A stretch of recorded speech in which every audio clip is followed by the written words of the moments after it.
Okay, so here's something a little bit different I wanted to do this time. It's my top 5 indie games on my Xbox One.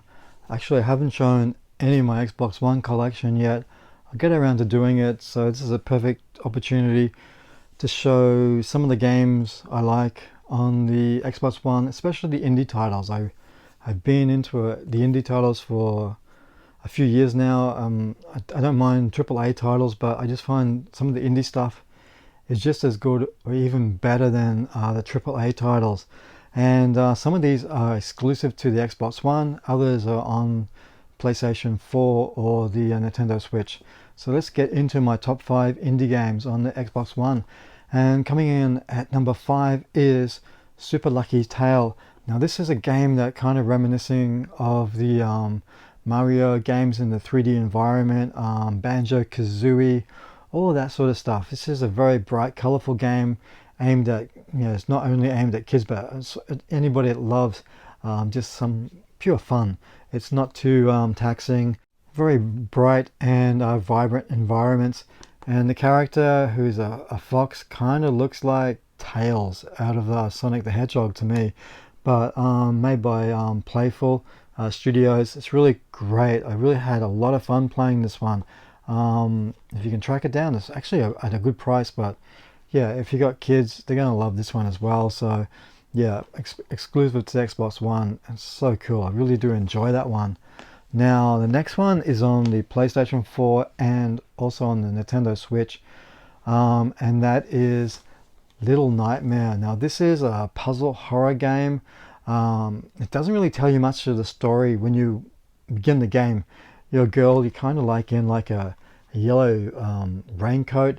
You wake up in this dark environment in a suitcase of all places, and everything is really supersized, where your character is tiny compared to the environment around there. And it's a great puzzle platformer game. It's so much fun. So there's so many great indie games out there at the moment, just amazing.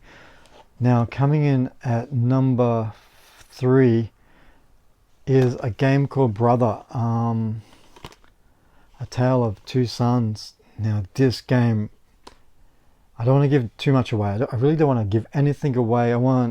If you haven't played it, get this game. It's an emotional experience. It's going to leave you in tears, honestly.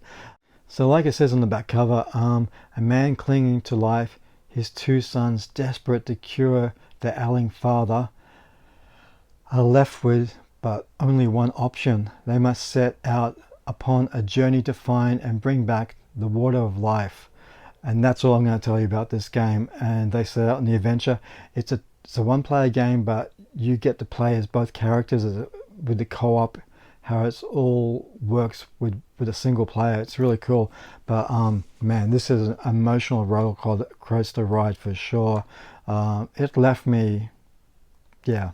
I don't want to give too much away. It's something that I really recommend if you're into games that you want some sort of emotional, get some sort of emotion out of, like Life is Strange. That was a brilliant game as well. And I don't know why that's not in my top 5.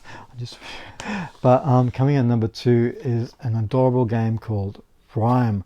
Again, there is no real dialogue in this game. It's all visual. It's a boy wakes up on the beach on this mysterious island, and he encounters a fox, and together they go through this environment, and this story will really surprise you as you get close to the end. It's absolutely amazing. This is on the PlayStation 4 and the Nintendo Switch. The Nintendo Switch version, when it was released, it was very buggy, very slow. The developers actually did I think close to a 2 gig update to fix all the problems, and I played it. I've got it on the Switch as well, and it plays so much better now, and I can recommend it to anybody that wants that kind of a game. Now coming out number 1, this is a beautiful game. You could take a screenshot of any frame in this game and put it as a poster or or a framed picture. It's just so beautiful, and the sequel is coming out soon. This is a Xbox One exclusive, and it's Ori and the Blind Forest. Now, when this first came out, it was a digital only release. A lot of people were wanting a physical release of this, and we did get it in America. Didn't get a physical release here in Australia, which is a crying shame. It's such a it's a title that I really wanted in my collection, and I picked this up a few years ago on Amazon.